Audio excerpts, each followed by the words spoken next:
وعلى سيد الأنبياء والمرسلين محمد وعلى آله وصحبه أجمعين. أما بعد، أعوذ بالله من الشيطان الرجيم. بسم الله الرحمن الرحيم.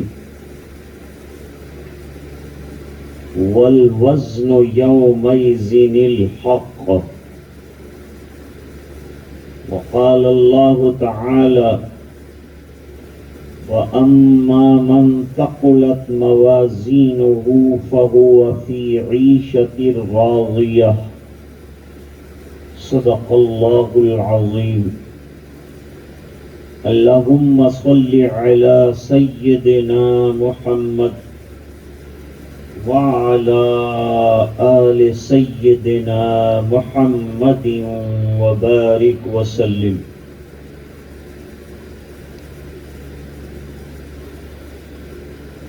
آج کے اس مبارک اجلاس میں موجود علماء و حاضرین، طالبات، معلمات اور معززہ موقرہ دینی ماں بہنیں،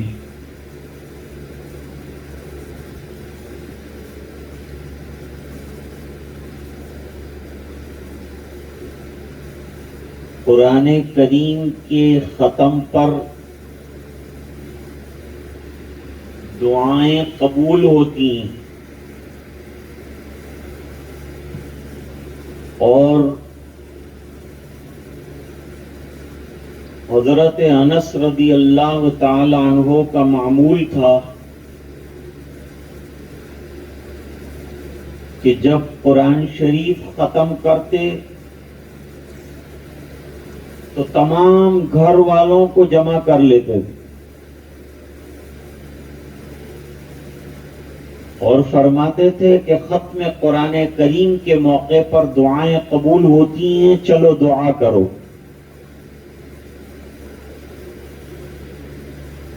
اسی طرح کچھ راتوں میں، کچھ دن میں جو فضیلت والے ہیں، اللہ تعالی دعاؤں کو قبول فرماتے ہیں۔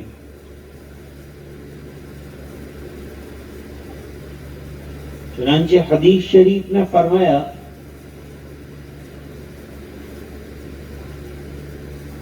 رمضان المبارک میں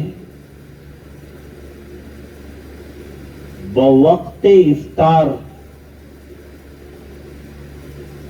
ایک دعا ضرور مقبول ہوتی، تو اس وقت میں دعاؤں کا اہتمام کرنا چاہیے۔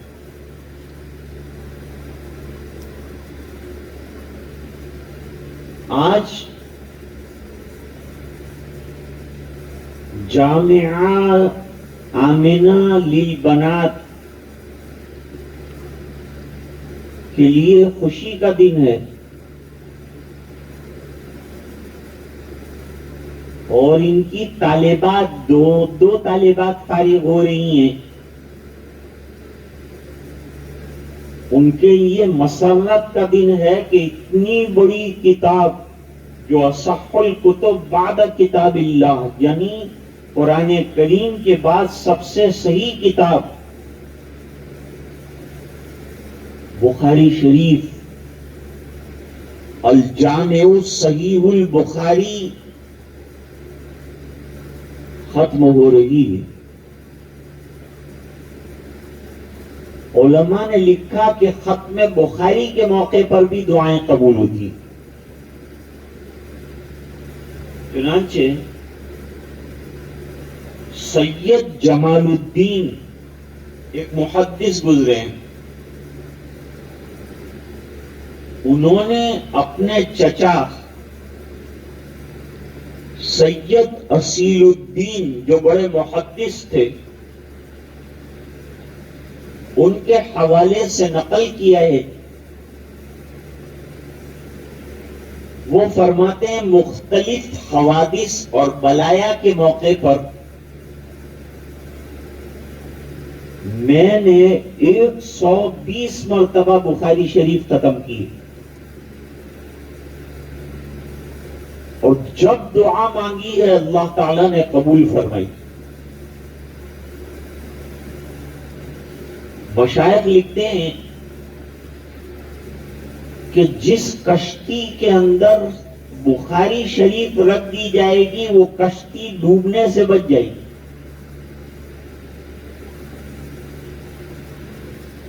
یہ بچیاں اب جو ہے ہمارے فضیلت حاصل کر کے دین کی خدمت کے لیے نکل رہی ہیں۔ حضرت مولانا یعقوب صاحب دامت برکاتہم العالیہ نے جو جد و جہد کی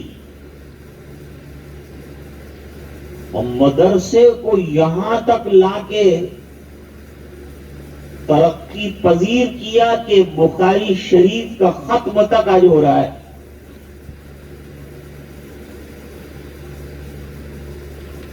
ایک کھیپ جو ہے طالبات کی روانہ ہو چکی،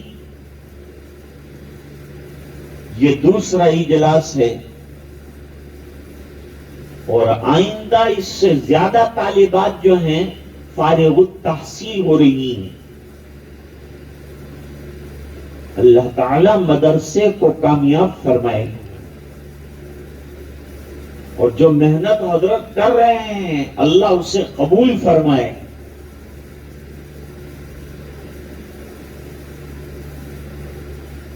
گاؤں سے بھی ماں بہنیں آئی ہیں، بخاری شریف کا سمجھنا یہ کام ہے۔ بخاری شریف کو بڑے بڑے مشائخ نہیں سمجھ سکے، حیران پریشان رہے ہیں اس کے تراجم کے اندر، بلکہ لکھنے والوں نے لکھا کہ تراجم بخاری کا حق ابھی تک امت کے ذمے لازم ہے، ختم نہیں ہوا۔ 100 سے زیادہ بخاری شریف کی شرحیں ہیں اور بے شمار حاشیے ہیں، لیکن یہ اتنی جلیل القدر کتاب ہے اور اتنی عبقریت ہے اس میں کہ شارحین خود پریشان اور حیران رہتے ہیں۔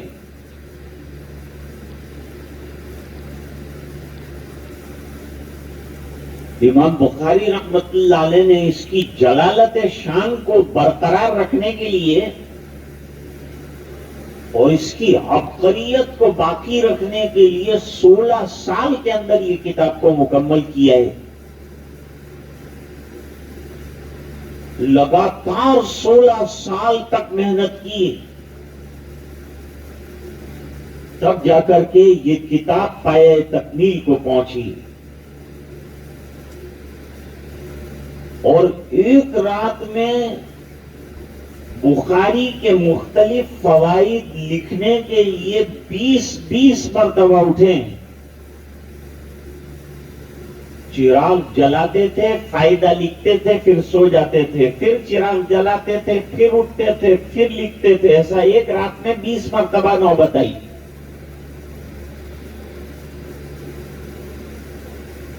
ہر حدیث کو غسل کر کے 2 رکعت پڑھ کر استخارہ کر کے پھر اپنی کتاب کے اندر جگہ دی، اور تراجم بخاری روضہ رسول اور منبر رسول کے بیچ میں بیٹھ کر لکھے ہیں۔ ایسی برکت والی اور ایسی بزرگی والی کتاب ہے.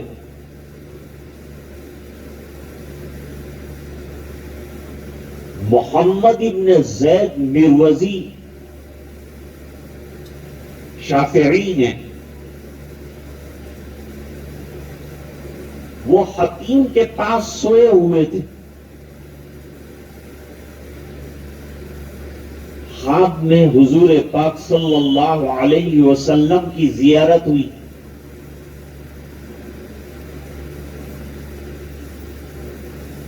حضور پاک صلی اللہ علیہ وسلم نے فرمایا، کب تک شافعی کی کتاب العلوم پڑھتے رہو گے؟ میری کتاب کب پڑھو گے؟ سرکار آپ کی کتاب کون سی ہے؟ فرمایا محمد ابن اسماعیل بخاری کی جو کتاب ہے وہ میری کتاب ہے، اس کو پڑھو.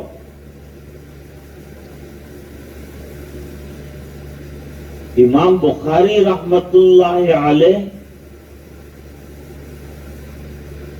6,00,000 حدیثوں کے حافظ ہیں، اور اس میں سے 6,000 سے زیادہ حدیثیں بخاری شریف کے اندر لا کر جمع کی.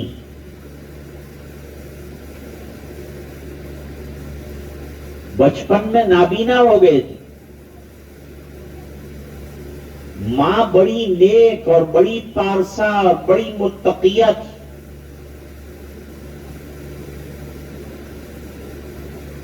اگر مائیں نیک ہوتی ہے تو اولاد نیک آتی ہے، جنریشن نیک ہوتا ہے، نسلوں کے اندر دیندار علماء پیدا ہوتے ہیں. مرد نے پڑھا تو ایک فرد نے پڑھا، لڑکی نے پڑھا تو پورے خاندان نے پڑھا.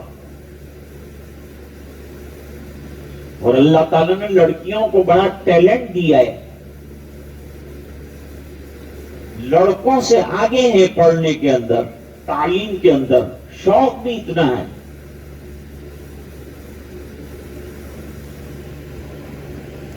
جب نابینا ہو گئے ماں کو بڑی فکر ہوئی، تہجد میں دعا کی اور بینائی کے لیے اللہ کے سامنے روئی بخاری رحمت اللہ علیہ. پھر لیٹ گئی. خواب میں حضرت ابراہیم علیہ السلام کی زیارت ہوئی. حضرت ابراہیم علیہ السلام نے بشارت دی کہ اے خاتون تیرا بیٹا بینا ہو گیا. صبح میں اٹھے تو امام بخاری رحمت اللہ علیہ بالکل روشن آنکھوں والے اٹھے. ماں کی دعا کا اثر ہے.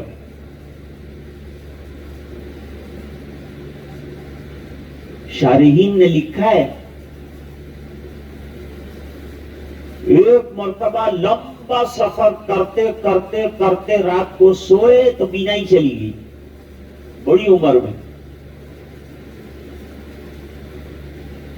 کسی نے بتلایا کہ گلے ختمی کا سر پر لیپ لگاؤ.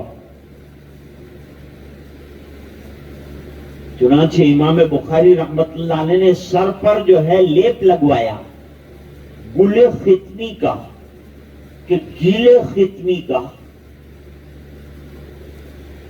اللہ تعالیٰ نے واپس بینائی لوٹا دی. اتنی بینائی تیز ہو گئی امام بخاری رحمت اللہ علیہ کی کہ چاند کی روشنی میں بیٹھ کر کتابیں لکھتے تھے. خواب میں کسی نے حضرت امام بخاری رحمت اللہ علیہ کو دیکھا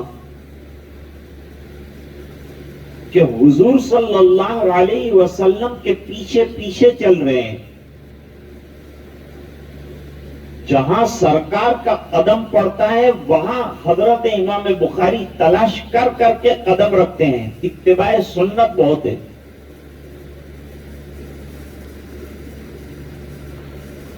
اور تقوی اور طہارت بھی انتہائی درجے کا.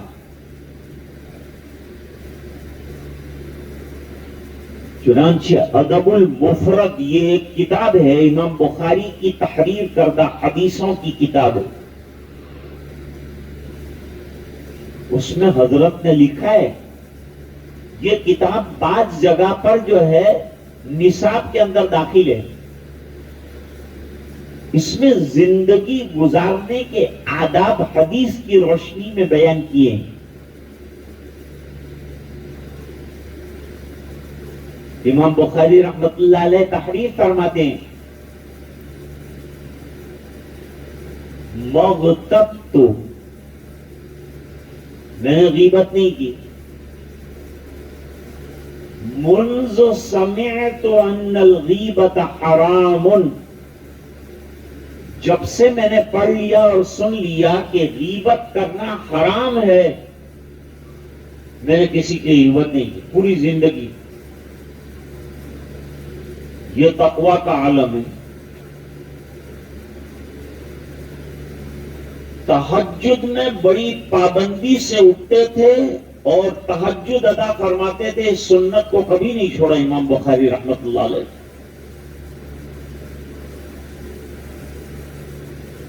اخلاق بڑے زبردست.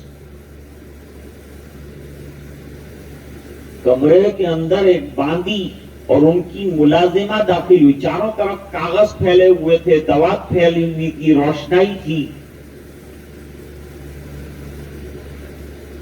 وہ باندی جیسے ہی داخل ہوئی تو وہ دوات کے اوپر گر گئی، دوات بھی گر گئی، روشنائی ادھر ادھر پھیل گئی.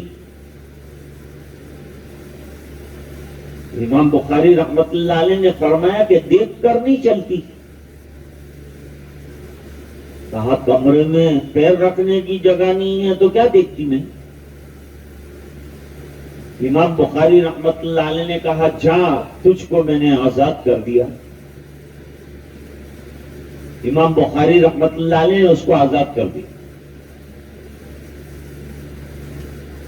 جہاد سنت ہے.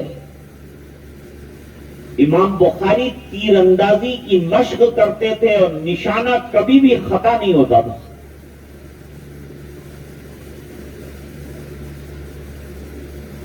حدیث شریف میں ہے کہ حضور پاک صلی اللہ علیہ وسلم نے ایک مرتبہ پچنا لگایا. پچنا انگریزی میں کپنگ کہتے. پچنا لگایا فاسد خون نکالنے کے لیے.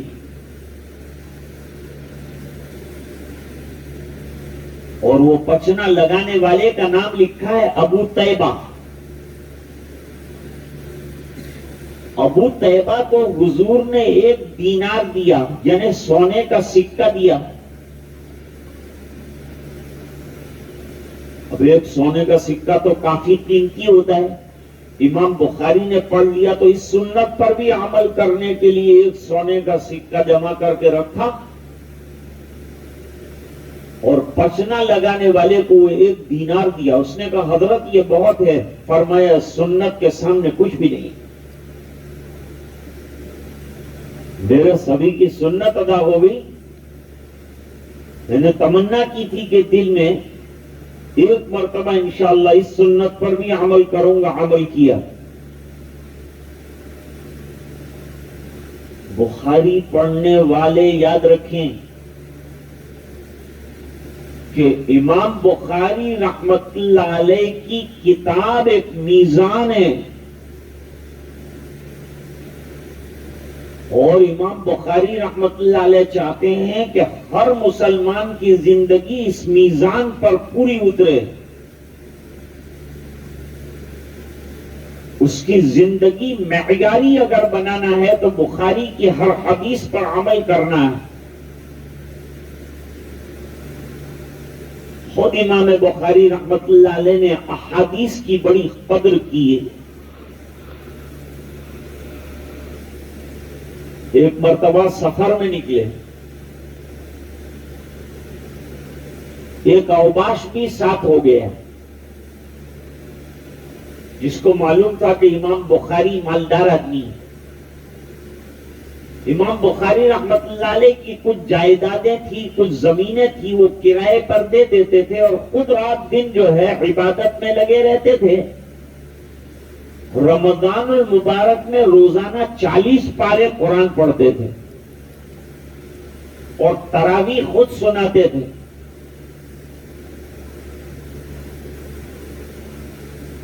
زیادہ تر جو پیسہ آتا تھا وہ چپ کے سب طلبہ کو تقسیم کرتے تھے، اور کبھی ایسی نوبت آتی تھی کہ گھاس کھانا پڑتا تھا. گھاس کھا کر بھی سفر کیا امام بخاری نے حدیث کے لیے. کئی سالوں تک سفر میں رہے. بغداد، کوفہ، دمشق، مصر، خراسان، نیشاپور، بخارا، سمرقند، یہ تمام علاقوں میں مکۃ المکرمہ، مدینۃ المنورہ امام بخاری رحمۃ اللہ نے گشت کیا ہے. فرماتے ہیں کم دخلت فی بغداد و کم خرجت لا اعلم. حدیث کے پڑھنے پڑھانے کے لیے کتنی مرتبہ میں بغداد میں داخل ہوا اور کتنی مرتبہ میں بغداد سے نکلا مجھے یاد نہیں. دین کے لیے محنت کرنی پڑتی، جستجو کرنی پڑتی، تب وہ دور کرنی پڑتی، تب جا کر کے علم آتا ہے. العلم لا يعطيك بعده. علم اپنا بعض حصہ آپ کو نہیں دے گا جب تک کہ آپ اپنا تن من دھن علم کے حوالے نہ کر دیں. مجھے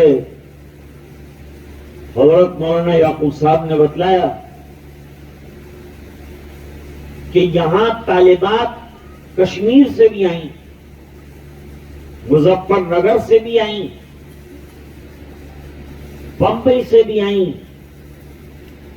علم کی تلاش ان کو یہاں لے کر آئی. اللہ تعالیٰ ان کو علم نافع عطا فرمائے. یہ وزن کا جو باب ہے نا، بڑا وزندار ہے.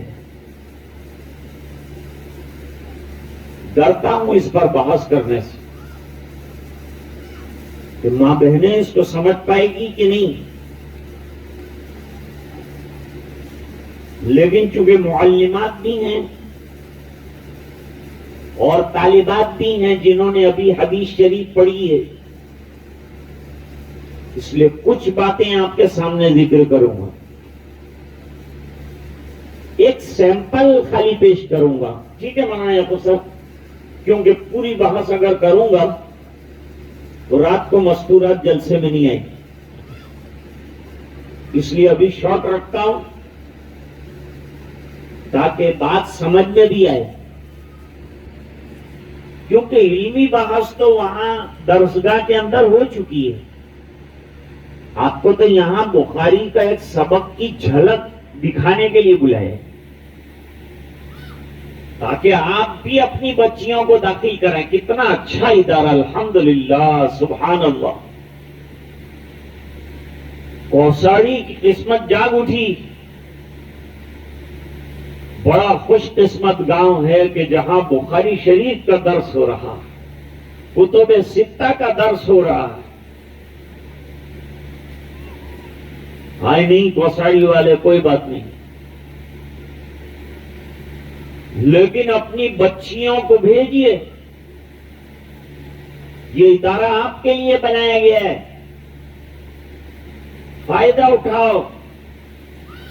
اپنی بچیوں کو اچھا علم عطا کرو، ان کو اچھی عالمائیں بناؤ، ان کو حدیثوں سے واقف کرو، ان کے عقائد کو مضبوط کرو، ایمان کی جڑوں کو مستحکم کرو. وہ جو بدماش تھا اس نے حضرت سے پوچھا کہ حضرت تجارت کے لیے جا رہے ہیں تو آپ کے پاس پیسے تو ہوں گے؟ کہ جی ہے، پیسے ہیں میرے پاس۔ بھولے لوگ ہوتے تھے پہلے، چیٹر نہیں ہوتے تھے۔ کتنے پیسے ہیں آپ کے پاس؟ کا 1000 اشرفیاں ہیں۔ 1000 اشرفیاں تو بہت ہو گئی۔ کشتی چل رہی تھی، اس نے بیچ میں اعلان کیا کہ میری 1000 اشرفیاں گم ہوئی ہے۔ جس کے پاس ہو جلدی دے دے، اور ارادہ اس کا امام بخاری کی اشرفیاں حاصل کرنا تھا۔ اب تھی تو امام بخاری کی وہ اشرفیاں، لیکن وہ ظالم نے ایسا اعلان کر دیا تو اب نکلے گی تو چور کہلائیں گے کہ امام بخاری نے اشرفیاں چرا لی اس کی، حالانکہ وہ چور ہے۔ لیکن یہ دنیا ایسی ہے کہ یہاں چور ساہوکار رہتا ہے، چوری اور اوپر سے سینہ زوری، یہ مسل مشہور ہے۔ امام بخاری رحمت اللہ علیہ نے رات کے اندھیرے میں وہ تھیلی سمندر میں ڈال دی۔ بہت یہ تھیلی ملید نہیں، بہت تلاش کیا رات کو، لیکن وہ اشرفیوں کی تھیلی نہیں ملی۔ صبح میں وہ جو بدماش تھا اس نے کہا حضرت وہ تھیلی کہاں گئی آپ کی؟ وہ 1000 اشرفی والی، وہ تو رات کو سمندر میں چھوڑ دی۔ 1000 اشرفیوں کی تھیلی آپ نے سمندر میں ڈال دی؟ کہا وہ تھیلی اگر تھی تو میرے پاس نکلتی تو لوگ مجھے جھوٹا اور چور سمجھتے۔ 1000 اشرفیاں میری چلی جائے کوئی بات نہیں، لیکن حدیث کو آنچ نہیں آنی چاہیے۔ میرے پاس 6 لاکھ حدیثوں کا خزانہ ہے، وہ مجروح ہو جاتا۔ اس بنا پر میں نے اشرفیوں کو چھوڑ دیا، ختم کر دیا۔ لیکن میری حدیث کی جو عزت ہے اس کے اوپر جو ہے آنچ نہیں آنی چاہیے۔ آپ حدیث پڑھ کے جا رہی ہیں، اب آپ کی زندگی پر آنچ نہیں آنی چاہیے۔ کوئی یوں نہ کہے کہ تو حدیث پڑھ کے آئی اور یہ کیا کر رہی ہے؟ پردہ، برقع، نماز، تہجد، عبادت، تلاوت، دعوت سب کرنا ہے۔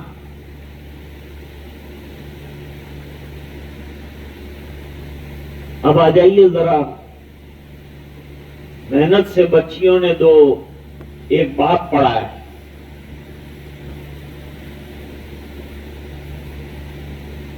باب ہے باب قول اللہ تعالی۔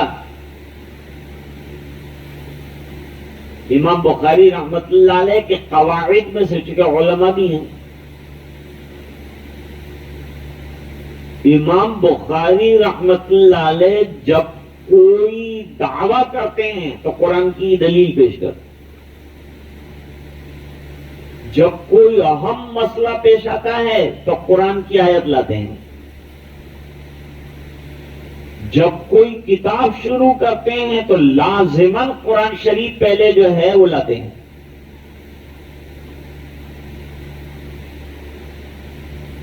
کتاب الایمان میں 17 آیتیں قرآن شریف کی لائے۔ کتاب العلم میں بہت جامع آیت لائے، وَقُلْ رَبِّ زِدْنِي عِلْمًا۔ یہ پوری کتاب العلم کی پیشانی ہے۔ اب باقی کتاب العلم کے اندر احادیث پھیلائیں گے جو اس کی شرح ہوگی۔ یہ حضرت امام بخاری رحمت اللہ علیہ کا طریقہ ہے۔ جو باب لاتے ہیں امام بخاری رحمت اللہ علیہ، وہ کسی چیز کو ثابت کرنے کے لیے لاتے ہیں، یا کسی چیز کو رد کرنے کے لیے لاتے ہیں، یا احقاق حق کے لیے لاتے ہیں، یا ابطال باطل کے لیے لاتے ہیں۔ بخاری شریف میں کتنے باب ہیں؟ بخاری شریف میں 3920 باب ہیں، اور بخاری شریف میں کتابیں کتنی ہیں؟ ایک قول کے مطابق 97، ایک قول کے مطابق 98، ایک قول کے مطابق 101 کتابیں۔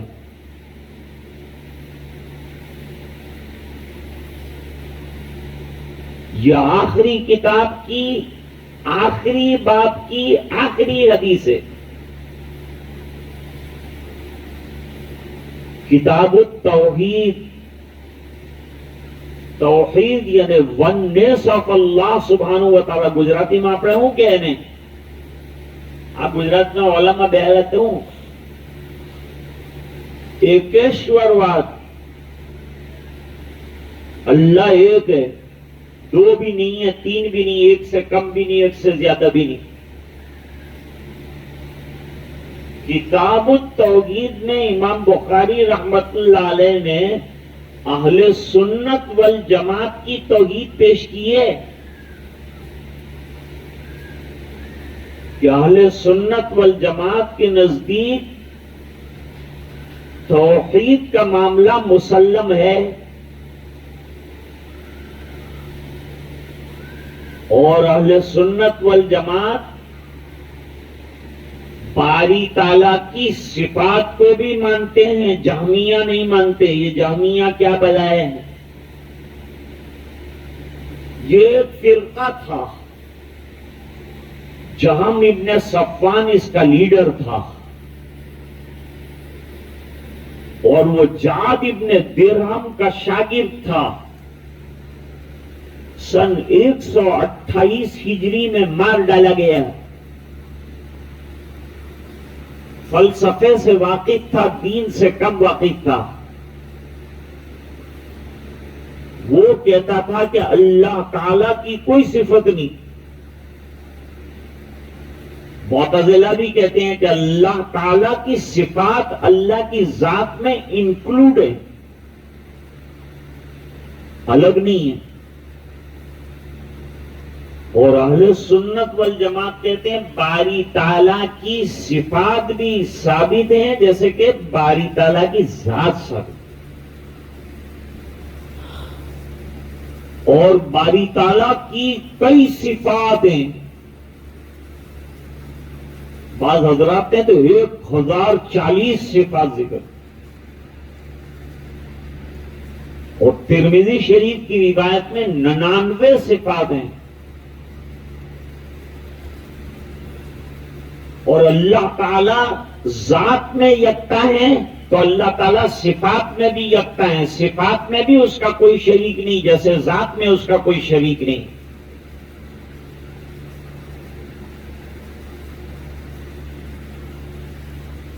جہم ابن صفوان کہتا تھا کہ جب صفات زیادہ مانگیں گے تو کئی اللہ ماننا پڑے گا، ہر صفت ایک الگ اللہ ہے، اور اللہ ایک ہے، لہذا انہوں نے صفات کا انکار کر دیا۔ معتزلہ بیچارے عقل کے مارے ہوئے لوگ، معتزلہ کہتے ہیں جو عقل میں ہے اس کو ماننا ہے، جو عقل میں نہیں ہے اس کو بالائے طاق رکھ، اس کا انکار کر دو۔ اب علماء تشریف لگتے ہیں، ایک نقطہ سمجھ لو۔ ایک ہے کسی چیز کا خلاف عقل ہونا، اور ایک ہے کسی چیز کا ما وراء العقل ہونا۔ جیسے ابھی میں آپ سے پوچھوں کہ روح بتاؤ، بتا سکتے ہیں؟ ہوا چل رہی ہے، بتاؤ۔ یہ ما وراء العقل ہے، دلائل کی روشنی میں آپ جو ہے نہیں پیش کر سکتے کہ دکھا دیں کہ ہاں یہ ہوا ہے، یہ روح ہے۔ تو جو چیزیں ما وراء العقل ہیں ان کو خلاف عقل سمجھ لیا معتزلہ نے، اور اس کا رد کر دیا۔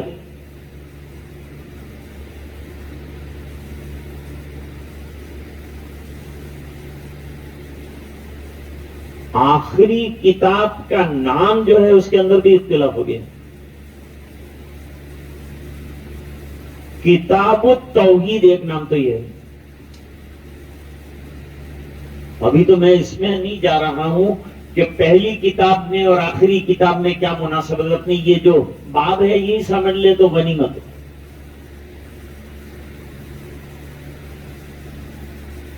ایک نام ہے کتاب التوحید، دوسرا اس کتاب کا نام ہے کتاب الرد علی الجہمیہ، تیسرا نام ہے کتاب التوحید والرد علی الجہمیۃ وغیرہم. یہ جمہور نے کہا یہ صحیح ہے، اس میں بہت لمبی بحث ہوئی ہے نام کے بارے میں. کتاب یہ آخری کتاب ہے. اس کتاب میں امام بخاری رحمت اللہ علیہ نے 58 باب پیش کیے ہیں،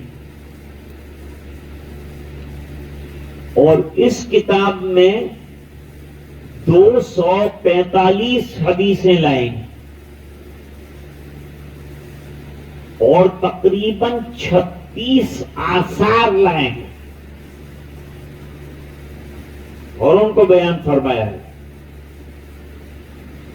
تقریباً 31 ابواب کے اندر باری تعالیٰ کی 31 صفات کا بیان ہے. باری تعالیٰ کا علیم ہونا، حکیم ہونا، قدیر ہونا. باری تعالیٰ کی صفات دو قسم، ایک ہیں صفات ذاتیہ جو باری تعالیٰ کی ذات کے ساتھ ہمیشہ لگی ہوئی ہے، ازل میں بھی تھی ابد میں بھی ہیں، کبھی اللہ تعالیٰ اس سے خالی نہیں رہتے، وہ ساتھ ہیں. علم ہے، حیات ہے، قدرت ہے، مشیت ہے، سمع ہے، بصر. یہ 7 صفات. علم ہے اللہ کے یہاں، تو عدم علم کبھی نہیں آئے گا. اللہ کا علم ثابت تو ہمیشہ سے ہمیشہ رہے گا، کبھی ختم نہیں ہوگا. دوسری جو صفات ہیں جیسے رزاق ہونا، خالق ہونا، یہ صفات ازلی نہیں ہے لیکن ابدی ہے. کوئی بھی اللہ کی صفت ایک مرتبہ اللہ کے لیے ثابت ہو جائے تو پھر وہ ہمیشہ کے لیے رہتی ہے، کبھی ختم نہیں ہوتی.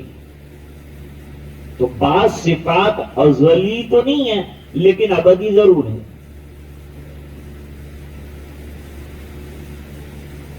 ازلی اور ابدی سمجھنا ہے. جام ابن صفوان کا رد کرنے کے لیے 31 ابواب لائیں، اور معتزلہ بھی صفات کا انکار کرتے ہیں، اس بنا پر ان کے رد کے لیے بھی لائیں. لیکن آخری جو باب لائے ہیں 58واں باب ہے. اس میں جو حدیث پیش فرمائی ہے وہ 245 نمبر کی حدیث ہے، اور شروع کیا ہے قول اللہ تعالی، اللہ تعالی کا ارشاد. امام بخاری حافظ حدیث بھی ہیں اور حافظ قرآن بھی ہیں،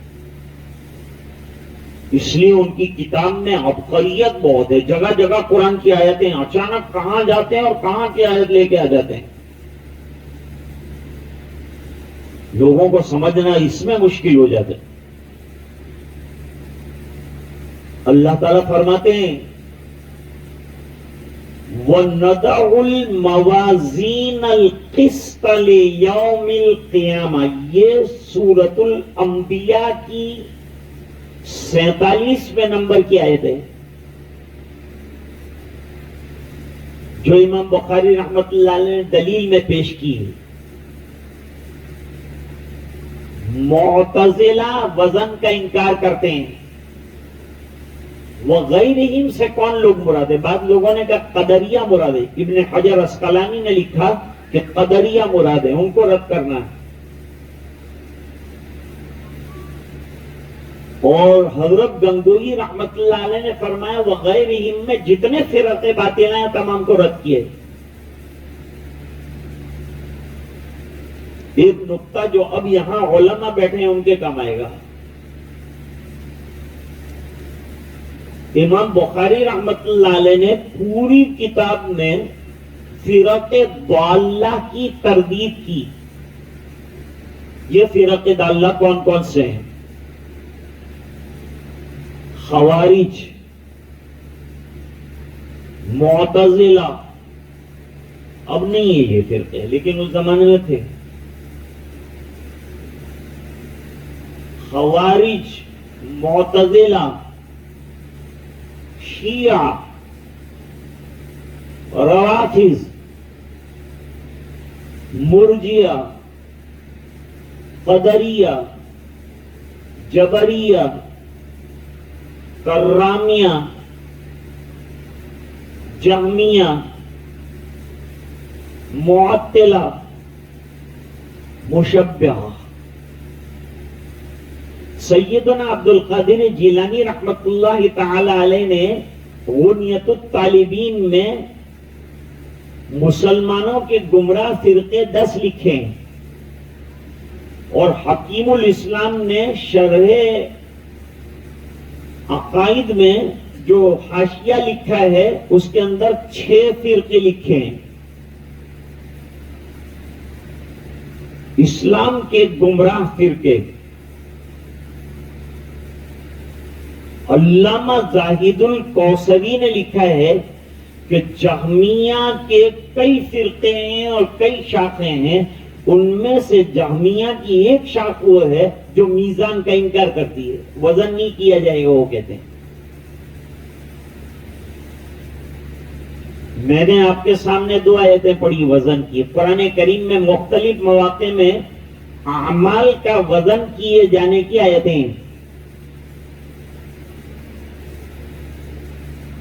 ایک تو والوزن یومئذ الحق، سورہ اعراف کی ہے یہ آیت کریمہ. اس میں کلیئر بتایا ہے کہ ہمارے اعمال کا قیامت کے دن وزن کیا جائے گا. دوسری آیت سورۃ القارعہ کی ہے. فَأَمَّا مَنْ ثَقُلَتْ مَوَازِينُهُ، جس کے اعمال نامے وزنی رہے، جن کا عمل میزان عمل میں وزنی رہا، فَهُوَ فِي عِيشَةٍ رَاضِيَةٍ، بڑے مزے کے اندر ہوگا. اس سے وزن ثابت ہوا. لیکن امام بخاری کی شان ہی الگ ہے. سب آیتوں کو نہیں لیا، کلیئر آیتیں تھی وہ نہیں، اور یہ آیت لائے. پہلا ہی اشکال یہ ہوتا ہے وَنَضَعُ الْمَوَازِينَ، ہم لوگ قیامت کے دن موازین یعنی بہت زیادہ میزانیں لگائیں گے. یہ بحث کی چیز ہو گئی. اب پہلے واو پر بحث کرتے ہیں. یہ واو کیا ہے؟ بعض لوگوں نے واو کو عاطفہ مانا ہے اور بعض لوگوں نے اس کو مستانفہ مانا ہے.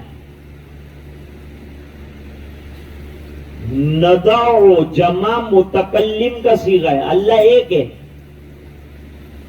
یوں کہنا چاہیے اضع، میں قیامت کے دن میزان لگاؤں گا، اس کے بجائے نضع کیوں لائے؟ جواب نمبر 1، برائے عظمت لائے.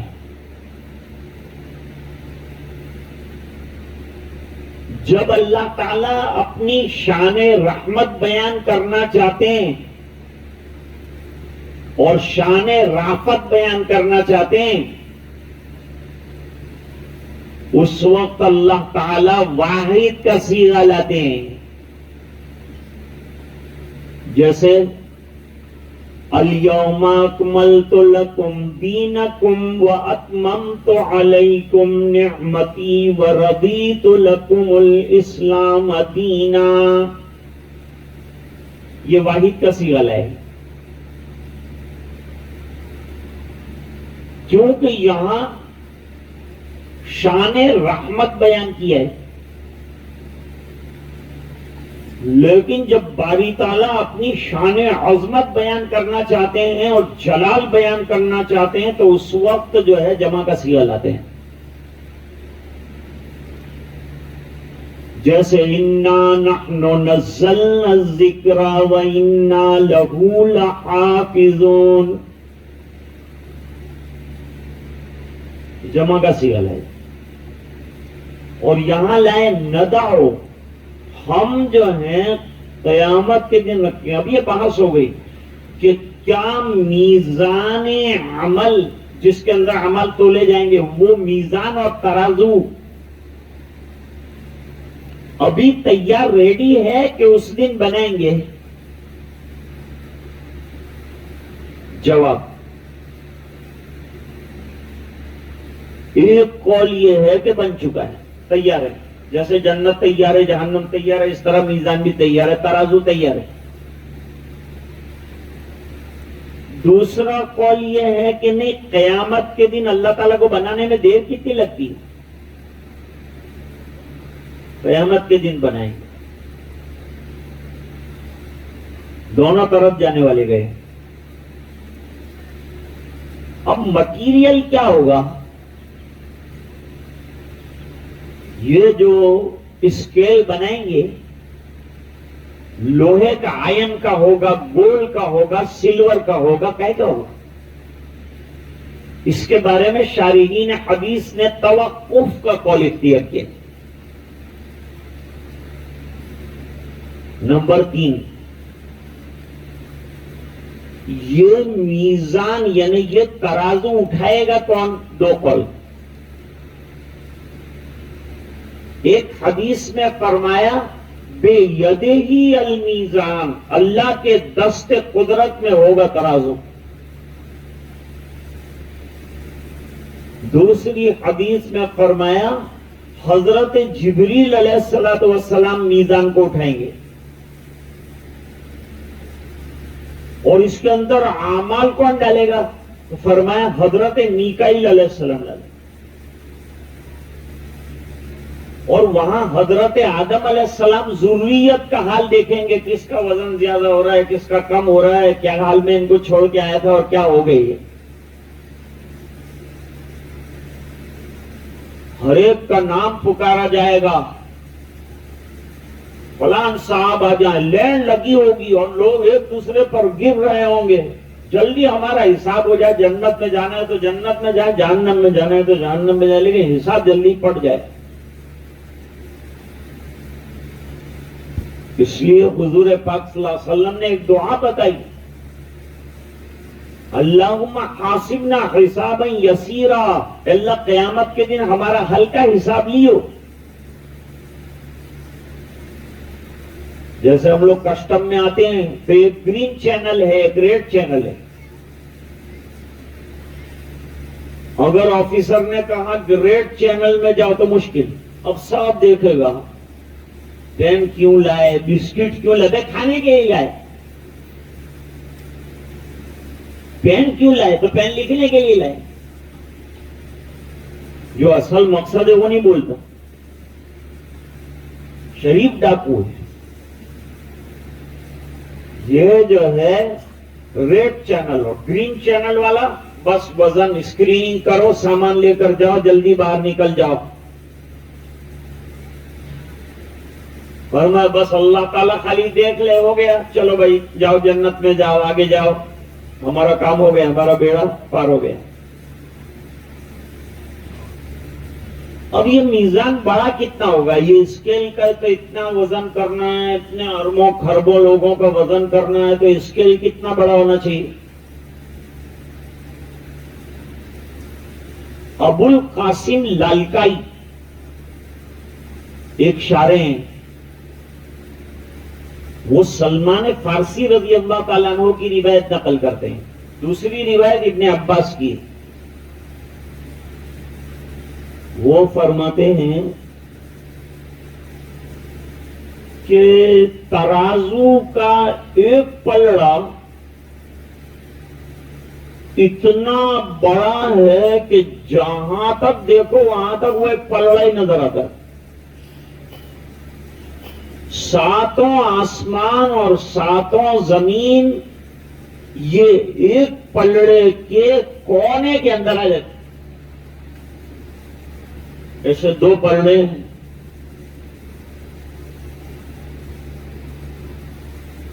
اب میزان ایک ہوگا کہ زیادہ ہوں گے؟ فخر الدین رازی فرماتے ہیں سیغہ جمع کا لائے ہیں اس لیے کئی اسکیل لگائیں گے. نوح علیہ السلام کی امت کا اسکیل الگ، حضرت عیسیٰ علیہ السلام کی امت کا الگ، موسیٰ علیہ السلام کی امت کا الگ، سب کے الگ اسکیل ہے. جیسے حج میں جاتے ہیں تو وہ انڈیا والوں کا ٹینٹ الگ، پاکستان والوں کا ٹینٹ الگ، اس طرح سے سب کے الگ الگ اسکیل ہوں. بعض حضرات کہتے ہیں اعمال کے اعتبار سے جو ہے اسکیل لگیں گے. نماز کا اسکیل الگ، روزے کا الگ، زکوٰۃ کا الگ، حج کا الگ. تیسرے نمبر پر کہتے ہیں کہ کروڑ ہاں کروڑ اور ارب ہاں ارب لوگوں کا حساب کرنا ہے، اس بنا پر کروڑوں کی تعداد میں میزان لگے. موازین. بڑا دلچسپ واقعہ سناؤ. صاحب روح المعانی مفتی بغداد علامہ سید محمود علوسی رحمت اللہ علیہ نے نقل فرمایا. روایت ضعیف ہے لیکن ایسے موقعوں میں ضعیف روایتیں متحمل ہیں، ان کا تحمل کر لیا جاتا ہے. حضرت داؤد علیہ السلام ایک دن روزہ رکھتے تھے، ایک دن افطار کرتے تھے. 6 مہینہ افطار، 6 مہینہ روزہ. آدھی رات عبادت کرتے تھے، آدھی رات سوتے تھے. دن اور رات کو عبادتوں کے لیے تقسیم کیا تھا. اور حضرت داؤد نے اللہ سے دعا کی اور کہا کہ اللہ تیرا شکر ہے کہ میرے گھر میں 24 گھنٹوں میں سے 1 منٹ بھی جو ہے ایسی نہیں گزرتی کہ میرے گھر میں کوئی عبادت میں نہ لگو. 24 hours راؤنڈ دا کلاک کوئی نہ کوئی گھر کے اندر عبادت کے اندر لگا ہوا ہے. اس پر آزمائش ہو گئی اللہ کی طرف سے. ایسا دعویٰ کیوں کیا؟ ایک دن رات کو دعا میں لگے، دعا کی اے اللہ قیامت کے دن تو اعمال کا وزن کرے گا. معلوم ہوا کہ یہ ہمارے عقائد میں داخل ہے. شرح عقائد نسقیہ میں لکھا ہے الوزن حق، قیامت کے دن وزن کیا جانا حق ہے. اور کیفیتہ غیر معلوم، اس کی کیفیت نہیں معلوم. والایمان علیہ لازم، اس پر ایمان لانا واجب ہے کہ وزن کیا جائے گا. کیا کہنا چاہتے ہیں امام بخاری؟ امام بخاری کتاب کے اخیر میں کہنا چاہتے ہیں اپنے اعمال کو وزنی بنانے کی فکر کرو، اپنے اعمال کو وزندار بنانے کی فکر کرو. اور اعمال کیسے وزندار ہوں گے؟ فرمایا میں نے پہلے حدیث پیش کی ہے حدیث النیہ، اس کے اندر اخلاص کا سبق پڑھایا. جس کی عمل میں اخلاص ہوگا اس کے عمل میں وزن ہوگا. تو عمل میں وزن کیسے پیدا ہوتا ہے؟ اخلاص کے ذریعے سے، سنسیئرٹی کے ذریعے سے پیدا ہوتا ہے. خالص اللہ کے لیے کام کرے. دوسرا، امام بخاری رحمت اللہ علیہ کتاب لائے ہیں، دوسری جلد میں کتاب التوحید سے پہلے ترقی من الادنا الی الاعلی کی امام بخاری نے. پہلے سنتوں کی کتاب لائے، پھر توحید کی کتاب لائے. توحید اعلیٰ ہے نا، اعلیٰ پہ ختم کیا. اعلیٰ سے شروع کیا، اعلیٰ پہ ختم کیا. توحید سے شروع کیا، توحید پہ ختم کیا. باب التمسک بالکتاب والسنت، اس میں بتایا امام بخاری رحمۃ اللہ علیہ نے کہ عمل میں وزن اتباع سنت سے پیدا ہوتا ہے. تو عمل کو وزنی بنانے کی دو آئیڈیا ہیں حدیث میں. ایک اخلاص، نمبر دو اتباع سنت. دو چیزیں ہوں گی تو آپ کا عمل خود بخود وزنی ہو جائے گا.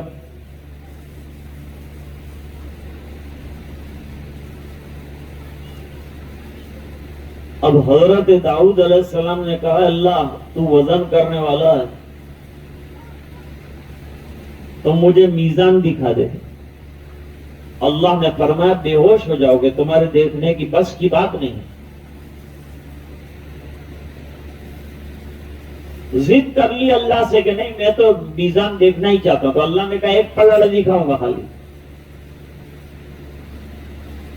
ذرا آسمان پر نظر ڈالو. آسمان پر نظر ڈالی تو جہاں جہاں دیکھا وہاں ایک ہی پلڑا ہلتا ہوا نظر آیا. بے ہوش ہو گئے. تھوڑی دیر کے بعد ہوش میں آئے تو کہا اللہ میرے عمل کا کیا ہوگا. 130 سال کی عمر ہوئی اور 130 سال میں نے عبادت کی ہے اتنی، لیکن اتنا بڑا ایک پلڑا ہے، اس کے اندر عبادت رکھیں گے تو کیا مچک کھائے گا وہ پلڑا. یہ تو ذرا ہلے گا بھی نہیں. اس کی ایک مثال سمجھو. جیسے 100 من گیہوں تولنے کا ترازو ہے، اس کے اندر کوئی 10 تولے کی سونے کی چین تولنا چاہے تو تلے گی؟ وہ بتائے گا ہی نہیں. ابھی ایک جگہ میرا جانا ہوا تھا، مسجد بن رہی تھی، 12 کروڑ کی مسجد بنائی انہوں نے. اعلان کیا کہ اللہ کے راستے میں دو، تو عورتوں نے بھی دیا، ماں بہنوں نے بھی دیا اور مردوں سے زیادہ دیا. ایک مجلس میں 8 لاکھ روپیہ دیا عورتوں نے. ان کو مسجد دیکھنے کے لیے بلایا تھا تو 2 رکعتیں انہوں نے پڑھی اور 2 رکعت پڑھ کر جو ہے اپنے کان کے بالے، انگوٹھیاں سونے کی چین سب جو ہے ڈبے کے اندر ڈال دیا. اور یوں کہ ہمارے پاس پیسے نہیں، ہمارے پاس زیور ہے سونے کے. اس ایک مجلس میں 30 تولہ سونا آیا. دوسری مجلس کے اندر 15 تولہ سونا آیا اور 5 لاکھ روپیہ کیش آیا. تو اللہ تعالیٰ نے خواتین کے اندر ماننے کا جذبہ بہت رکھا ہے. مرد لوگ ڈھیٹ ہو چکے ہیں، سن کے بالکل سن ہو چکے ہیں. یہ تو بولا کرنے آپ ہمراہ کر رہا. تو عرض کر رہا تھا کہ جب یہ اتنا بھاری پلڑا ہے تو اس میں عمل کی کیا آئے گی. او اللہ میں تو حیران ہوں، میرے اتنی محنت کی، میرے عمل کا کیا. نبی کے عمل تو مقبول ہوتے ہیں، ہمارے عمل میں گڑبڑ ہوتی ہے، لیکن نبی کا عمل تو بڑا مقبول اللہ کے ہیں. اللہ تعالیٰ نے فرمایا اخلاص کے ساتھ ایک مرتبہ سبحان اللہ کسی نے پڑھ لیا تو اللہ تعالیٰ نیکیوں کے پلے کو جھکا دے. ایک سبحان اللہ میں اللہ تعالیٰ نے اتنی طاقت اور اتنا وزن رکھا ہے. روحانی اعتبار سے وزن ہے، وزن روحانی ہے، جسمانی نہیں ہے. جنہیں اتنا ویلیویبل ہے یہ سبحان اللہ کہنا. حدیث شریف نے فرمایا 4 کلمے اللہ کے نزدیک بڑے عزیز ہیں. سبحان اللہ، الحمدللہ، لا الہ الا اللہ، اللہ اکبر. اس کا ورد کرتے رہنا چاہیے. ماں بہنیں اس کا ورد کریں. لیکن حضرت امام بخاری رحمۃ اللہ علیہ نے پیچھے سے قرآن کی تلاوت کی بحث جو ہے وہ شروع فرمائی. آخری باب کے اندر قرآن کی تلاوت کی بات کی ہے کہ سبحان اللہ و بحمدہ کی فضیلت تو ہر سال ختم بخاری پر سن کر آپ لوگ سبحان اللہ و بحمدہ تو پڑھیں گے، لیکن قرآن کریم بڑی فضیلت والی کتاب ہے. اس کے ایک ایک حرف پر 10 نیکیاں ملتی ہے، لہذا قرآن کی تلاوت کثرت سے کی جائے. اس لیے امام بخاری رحمۃ اللہ علیہ میں قرآن کی بحث لائے ہیں. تو عرض کر رہا تھا کہ عماد الدین ابن کثیر فرماتے ہیں کہ میزان تو ایک ہے، جمہور کا اسحاق ابن زجاج فرماتے ہیں کہ ایک ہی پلہ رہے گا، ایک ہی اسکیل رہے گا، لیکن وہ اتنا عظیم ہوگا کہ کروڑوں میزانوں کی بقدر ہوگا. اس بنا پر صیغہ جمع کلائے ہیں.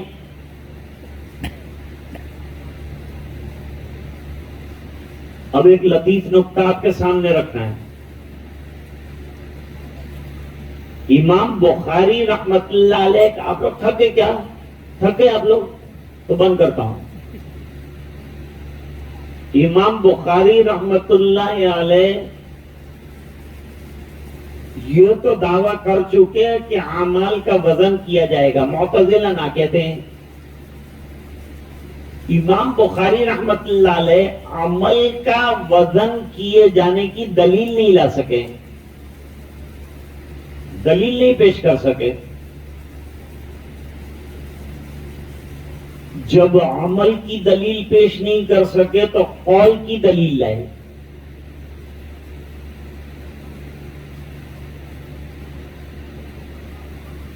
قول کی دلیل کیا ہے؟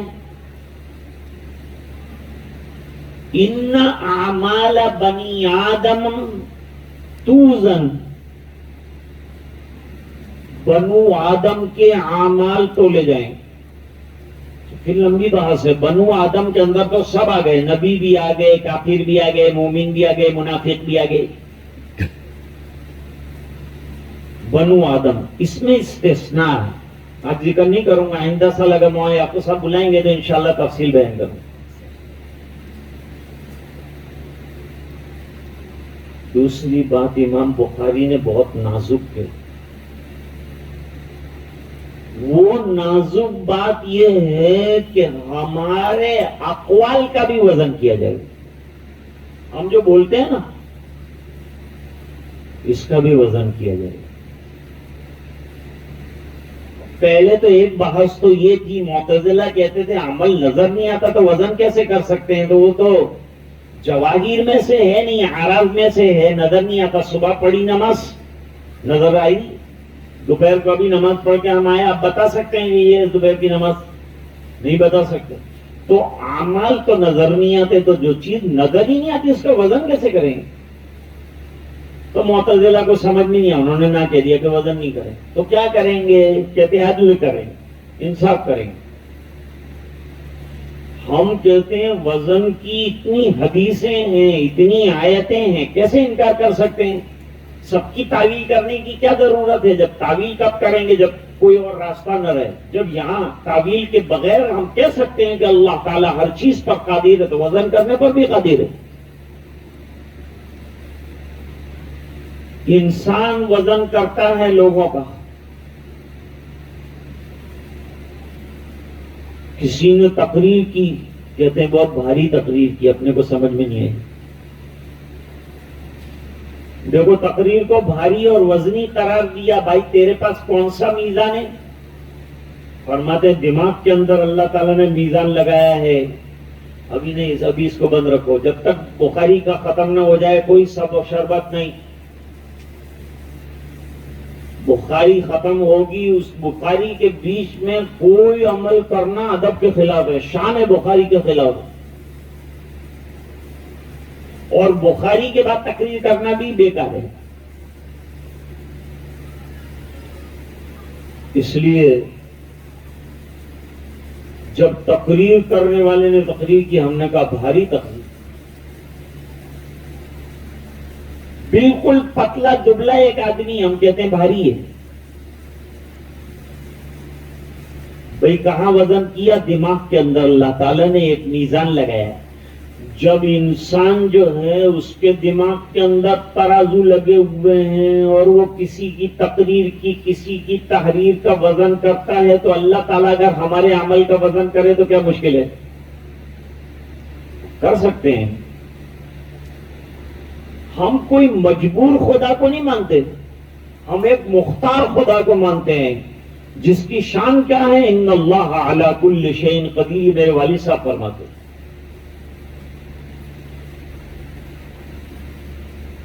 تو جو چیز نظر نہ آئے اس کا وزن کیسے کریں گے؟